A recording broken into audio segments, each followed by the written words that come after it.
Hey guys, so today we're going to talk about sight reading contemporary music. And I wanted to do this with a real life example and actually play something for you. And I'm going to use Wil Offermans Honami for that. And what I thought would also be interesting is recording it after I've practiced it for about a week, just so that you guys can see the progress and really the difference that a week of practice makes. So today is Friday. This video is going to go up on Tuesday, and I'm going to record this piece again on Thursday for the Thursday video. So you're going to see these 2 days apart. There was a week. But first, I'm going to kind of talk you through my process and my tips for sight reading and really what you should do when you start working on contemporary music, because there is a little bit of a difference between contemporary and some of the older music because of the contemporary sounds. You have more symbols to deal with, and that means it takes a little bit more time. The first thing you have to do is look at the key and match up all the symbols in the score to what the key says. Don't just assume that you know what things mean because you've played contemporary music before, because sometimes they don't line up. Different countries use different symbols, different teachers use different symbols, and because there isn't as much standardization in some of the newer sounds, you might assume that something means something that it doesn't. For example, I see accent note heads as slap tongue. Sometimes they don't mean that. Sometimes they mean some sound that I've never heard of. Sometimes they mean tongue ram. You do really have to look at the key. And someone like Wil Offermans, who is a flute player who has written a lot of stuff about contemporary playing, he has an amazing etude book for contemporary players working on these techniques and kind of focusing them in musical contexts. So go check that out if you're really interested in that. But he, like Ian Clark, has been very, very good about being very clear and very simple and making sure that what's on the page is what you're expecting. That being said, not all composers are as clear as the two that I've mentioned. A lot of them don't play flute, and they're going off what they found through research or what they were taught, and sometimes it's not what you expect.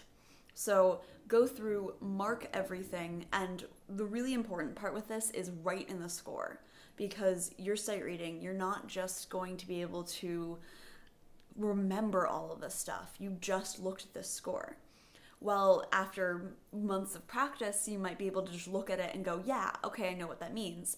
Which is the case with something like Cassandra. I know exactly what everything on that page means, but when I was learning it, I definitely had to write in what everything was. I actually have a photocopy of it where I highlighted everything and kind of marked all of the different techniques so I could just see a physical, this is what I need to be doing here kind of thing.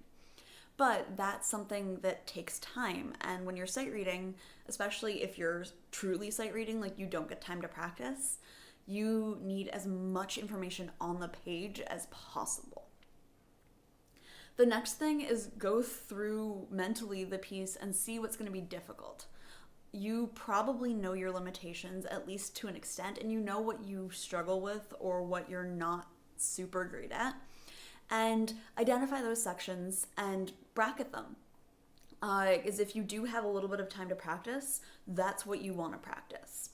For me, anything that has singing, I need to figure out where the reference pitches are and how I can get them. I always make sure that I can see where the pitches are coming from, and if I have chances to sneak a little reference pitch so I can get the vocal pitch. And it's something that I always test if I have a chance.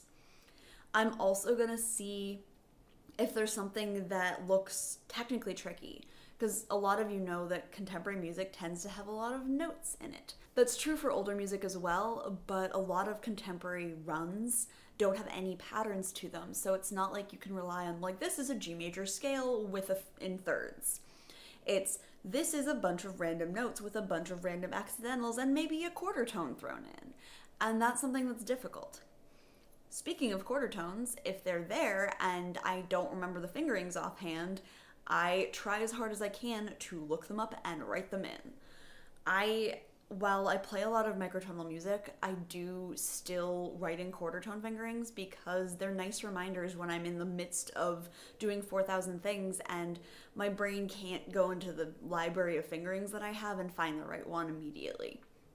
It's just a good reminder, even if you've played them a million times. The next thing is test any multiphonics. Make sure that they speak, and if they don't speak very well, figure out why they're not speaking very well, and quickly get a chance to maybe adjust a fingering or whatever it is. The multiphonics are hit or miss, especially when you're sight reading, but it's definitely something that you want to try to work on beforehand. And keep in mind that I'm not saying that you necessarily even have this time. This is a list of things that you do in order depending on how much time you have. If you're thrown a piece in front of you and all you have time for is to look at the key and mark everything in, then that's all you have time for.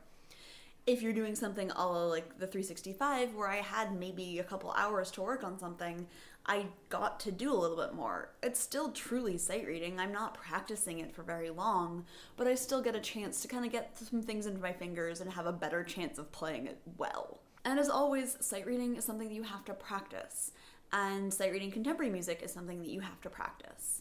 As you get more comfortable with seeing contemporary scores, you get more comfortable reading them down. Obviously, I'm a great example of that because I've spent the last 2 years of my life basically sight reading contemporary music, and it means that looking at some of these scores, I go, oh yeah, okay, I can totally read that down.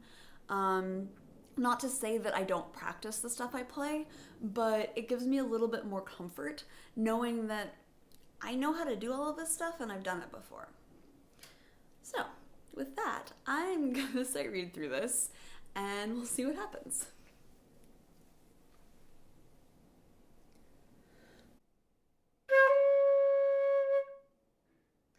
See? Fingering. Wrong.